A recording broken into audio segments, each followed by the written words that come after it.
Think outside the box. What do we mean when we say think outside the box? The term think outside the box means something along the lines of thinking creatively, innovating, inventing, encouraging the thinking process, taking the path less traveled, or even creating a path of our own, of expanding the known limits and the known horizons. But if I asked you, what is the box? What would your answer be? Do we know what the box is? If not, how can we think outside the box?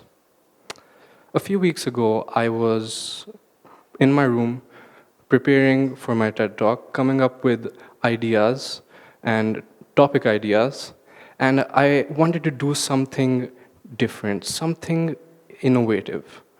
I wanted to think outside the box. And that's exactly what I told myself. But after a while of trying to think outside the box, it hit me. I don't even know what the box is. I don't know how this box is affecting me. So how can I think or see outside of this box? So I've been doing research and a lot of introspection. And most importantly, I've been conducting surveys to try to understand what that box is. And everything you'll hear in my talk is based upon this research. And now I've been able to come up with a sort of framework of what this box that we try to think outside of actually is, so that that box is more defined and we can actually understand how to think outside of it. Well, the first thing that I understood during this research of mine was that thinking outside the box is a byproduct of first understanding your box. Now, each of us has a box, but what that box looks like, I'll explain to you. First of all, we have to understand the nature of our box. The box isn't some opaque cardboard box that you can just walk outside of. You cannot break the walls. You cannot escape it from the top. The box's walls are made out of this special material that can turn more transparent or more opaque. So you cannot actually go outside of the box to think outside of it. However, from within it, you can see what is outside the box. Let me explain. Have you ever had to ask a child to think outside the box, to think creatively, to come up with new solutions and ideas, or to do a creative piece of art? I doubt that you have. And why is that? It's because when a child comes into this world, their walls are more transparent, allowing them to see what is outside of it. Now, the box is a metaphor for our mind, and you observe the world from your mind, so you cannot get rid of it. However, over time, your box's walls become more and more opaque through conditioning and societal programming.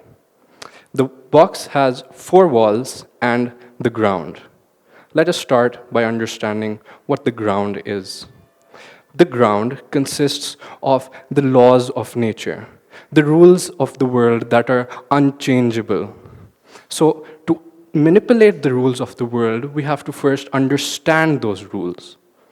So, for example, if I wanted to go to the top of a building, jump, and fly, what do you think would happen? Would I be able to fly? Although it's thinking outside the box because no one has ever done it before, is it possible? Not yet. So by understanding the ground, we understand the laws of nature, the laws of physics.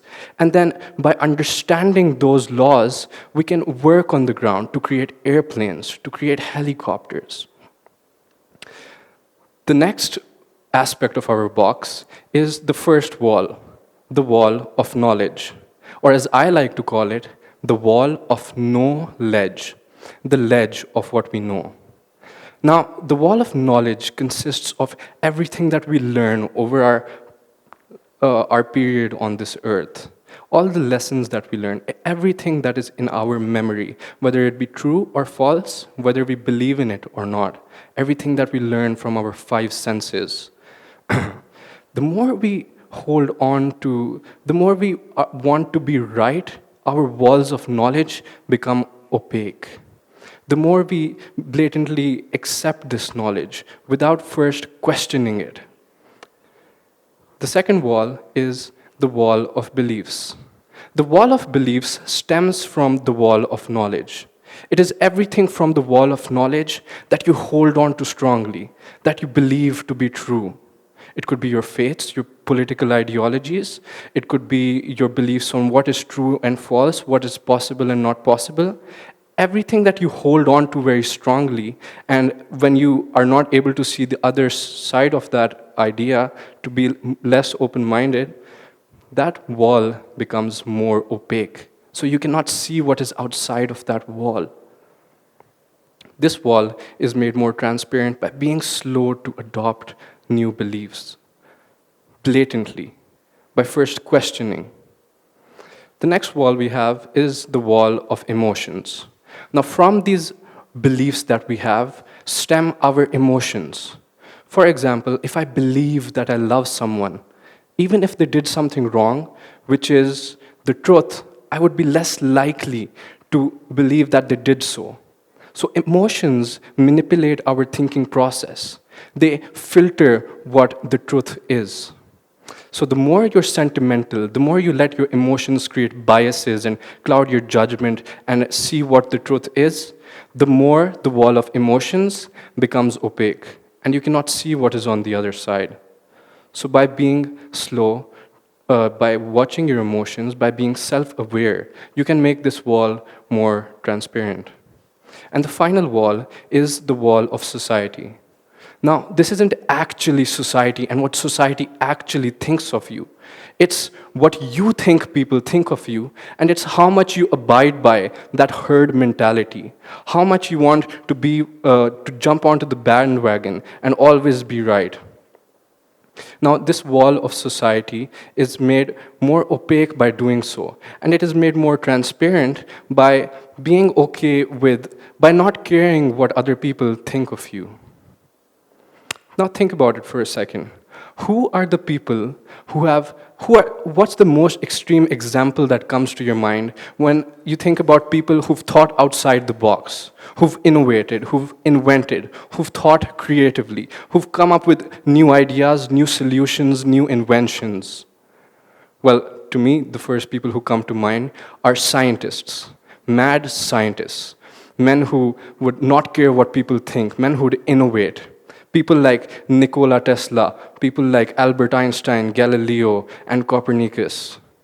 But what is it that made these people able to think outside the box, to come up with these new solutions and ideas? Well, these people worked to make their walls transparent. They made the first wall of their knowledge transparent by questioning all that knowledge that has been given to them. They make their wall of beliefs transparent by being slow to adopting new beliefs through questioning. And they make their walls of emotions transparent by being a bit logical, a bit reasonable. These people are often said to be hard and too logical, and that these people don't have emotions. For example, Albert Einstein, who had quite a hard family life. But this is not exactly the case. They did have emotions, they did have the wall of emotions, but they worked on making that more and more transparent so that they can see the truth that is on the other side of it. And then finally, why do we call these people mad scientists? Well, we call these people mad scientists because they don't care what we think. They don't care what society thinks of them. If they have an idea, they won't care what people think of them. For example, Copernicus. At the time when he came up with the geocentric theory, it was the most rebellious act. However, today, we know that the Earth revolves around the sun and not the other way around. And at that point, nobody accepted what he said. So these people do not care about what we think of them. And these people always come back to the same few truths, same few sayings, same few ways of life. And why is that? Because they all collectively see what is outside of that box through their transparent walls. If we take their knowledge and their wisdom, and if we just add it to our boxes, it'll make the walls of our boxes more transparent. if we don't question and if we don't understand what they've said, and we just adopt that to our beliefs through ignorance, then we're making our walls more and more opaque, and we do not see what is outside of that box. On the other hand, if we are like the people in Copernicus' time or Socrates' time who wanted to crucify these men, we are making our walls of emotions and beliefs more and more opaque, and we do not see what is on the other side of the box. We are not being more open-minded. So, this is why it is so important for us to understand our boxes. This is why we need to, instead of adopting these people's knowledge and wisdom, we need to adopt the tools that they used to make their walls transparent. We need to adopt the spirit of questioning. We need to be slow to just believing what is told to us. We need to watch our emotions that stem from our beliefs and create biases in our thinking process. And we need to stop caring so much about the herd mentality and what people think of us. And when you do so, you will start to think more freely. You will start to think more like a child. Analyze what knowledge is it that you hold on to? What beliefs do you hold on to? What emotions make you act up? What parts of society, of the herd mentality, do you so strongly abide by? These are the things that make up your box. So I want all of you to take some time to self-reflect and to think about what your box is if you want to think outside of it. Because thinking outside of the box is a byproduct of understanding your box. And I've laid out what the box is for you. And you guys all must be itching to know what is outside the box. But that, my friends, is something that each of you need to figure out for yourselves.